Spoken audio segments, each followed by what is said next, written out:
Assalamualaikum warahmatullahi wabarakatuh. Welcome to Singaiprincess. யூசுவலாக பார்த்தீங்கன்னா இட்லி தோசைக்கு தேங்காய் சட்னி தக்காளி சட்னி செஞ்சு சாப்பிட்ருப்போம். இப்போ கொஞ்சம் டிஃப்ரெண்ட்டாக தயிர் சட்னி செஞ்சுருக்கேன். நான் அதை உங்களோட ஷேர் பண்ணிக்கிறேன். அதுக்கு முன்னாடி என்னோடய சேனலை ஃபஸ்ட் டைம் பார்க்குறீங்களா, மறக்காமல் சப்ஸ்கிரைப் பண்ணுங்கள். பக்கத்தில் நோட்டிஃபிகேஷன் பெல் இருக்கும், அதையும் அழுத்திடுங்க. அப்போ தான் நான் அடுத்தடுத்து போகிற வீடியோலாம் உங்களுக்கு வந்து சேரும். இப்போ ஃபுல் வீடியோவையும் ஸ்கிப் பண்ணாமல் பாருங்கள். இப்போ முதல்ல தயிர் எடுத்துக்கிறேன். கெட்டியான தயிராக எடுத்துக்கோங்க. 2 கப் அளவுக்கு எடுத்துக்கிறேன். முக்கியமாக தயிர் புளிக்கக்கூடாது. புளிச்சிட்டாக்கா நம்ம தயிர் சட்னி நல்லாவே இருக்காது. புளிக்காத தயிராக எடுத்துக்கோங்க. தயிர் நல்லா கெட்டியான தயிராக இருக்குது. இப்போ ஸ்பூனால் எல்லாத்தையும் நல்லா மிக்ஸ் பண்ணிக்கிறேன்.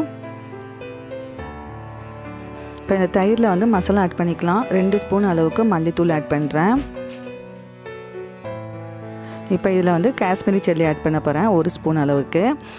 காரத்துக்கு தகுந்த மாதிரி நீங்கள் ஆட் பண்ணிக்கோங்க. அடுத்ததான் இதில் 1/2 ஸ்பூன் கரம் மசாலா, அப்புறமா இதுக்கு தேவையான அளவுக்கு உப்பு சேர்த்துக்கலாம்.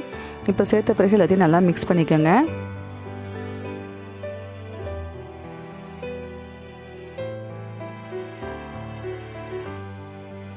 தயிர் மசாலா எல்லாத்தையும் நல்லா மிக்ஸ் பண்ணியாச்சு. இது கெட்டியாக இருக்க மாதிரி பார்த்துங்க. எனக்கு கொஞ்சம் தண்ணியாக போயிடுச்சு. நீங்கள் கெட்டியாக இருக்க மாதிரி பார்த்துக்குங்க. அடுத்ததாக இப்போ தாளிச்சு விட்டு அதை கொதிக்க வைக்க போகிறோம். அதுக்காக அடுப்பில் பேன் வச்சுருக்கேன். பேன் சூடான பிறகு இதில் 2 ஸ்பூன் அளவுக்கு எண்ணெய் சேர்த்துக்கலாம். இப்போ எண்ணெய் நல்லா காஞ்சிடுச்சு. இதில் 1 ஸ்பூன் அளவுக்கு கடுகு சேர்த்துக்கிறேன். கடுகு நல்லா பொரிஞ்ச பிறகு இதில் 2 கொத்து அளவுக்கு கருவேப்பிலை சேர்த்துக்கலாம். அடுத்ததாக 1 வெங்காயம் கட் பண்ணி வச்சுருக்கேன், அதையும் இதில் சேர்த்துக்கலாம். சேர்த்துட்டு வெங்காயத்தை நல்லா வதக்கிக்கலாம். ஒரு 3 நிமிஷம் நல்லா வதக்கினா போதும்.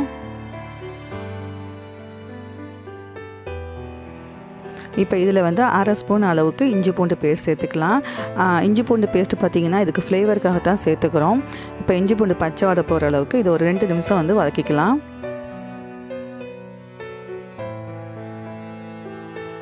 இப்போ இஞ்சி பூண்டு பச்சை வடை போயிடுச்சு. இந்த ஸ்டேஜில் தயிர் மசாலாலாம் போட்டு மிக்ஸ் பண்ணி வச்சுருந்தோம் இல்லையா, அதை சேர்த்துக்க போகிறோம்.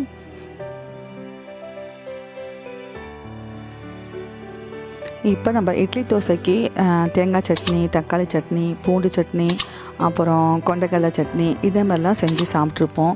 இப்போ ஒரு வித்தியாசமாக தயிர் சட்னி செஞ்சு சாப்பிட்டு தான் பாருங்களேன். ரொம்பவே சூப்பராக அட்டகாசமாக இருந்துச்சுங்க. நான் நம்பிக்கையாக சொல்கிறேன், இந்தமாதிரி நீங்களும் ட்ரை பண்ணி பாருங்கள். ஆனால் ஒன்று, தயிர் புளிக்காமல் பார்த்துக்கோங்க. நம்ம புளிச்ச தயிரில் செஞ்சால் நல்லாவே இருக்காது. தயிர் புளிக்காமல் இருக்குன்னு அதை மட்டும் நல்லா நோட் பண்ணிக்கோங்க. இப்போ பார்த்திங்கன்னா நான் எல்லாத்தையும் நல்லா ஊற்றி மிக்ஸ் பண்ணிட்டேன். அடுப்பை மீடியமான ஃப்ளேமில் வச்சுட்டு மூடிட்டு இதை நல்லா 10 நிமிஷம் நல்லா இதை கொதிக்க விட்டு எடுத்துக்கலாம். நான் கொதிக்கிறதுக்கு 10 நிமிஷம்னு சொன்னேன். நான் 15 நிமிஷமே கொதிக்க வச்சேங்க. ஏன்னா கெட்டியாகலை. ஸோ 5 நிமிஷம் கூட வச்சு எடுத்தேன். இப்போ பார்த்திங்கன்னா நல்லா எண்ணெய்லாம் பிரிஞ்சு நல்லா கெட்டியாக வந்திருக்கு. சூப்பரான டேஸ்ட்டில் அட்டகாசமான தயிர் சட்னி ரெடி ஆகிடுச்சு. கண்டிப்பாக நீங்களும் ட்ரை பண்ணி பார்த்துட்டு உங்கள் ஃபீட்பேக்கை எனக்கு கமெண்ட்ஸில் சொல்லுங்கள். இந்த வீடியோ பிடிச்சிருந்தா லைக் பண்ணுங்கள், உங்கள் ஃப்ரெண்ட்ஸ் அண்ட் ஃபேமிலிக்கு ஷேர் பண்ணுங்கள். மறக்காமல் என்னோடய சேனலை சப்ஸ்கிரைப் பண்ணுங்கள். தேங்க்ஸ் ஃபார் வாட்சிங்.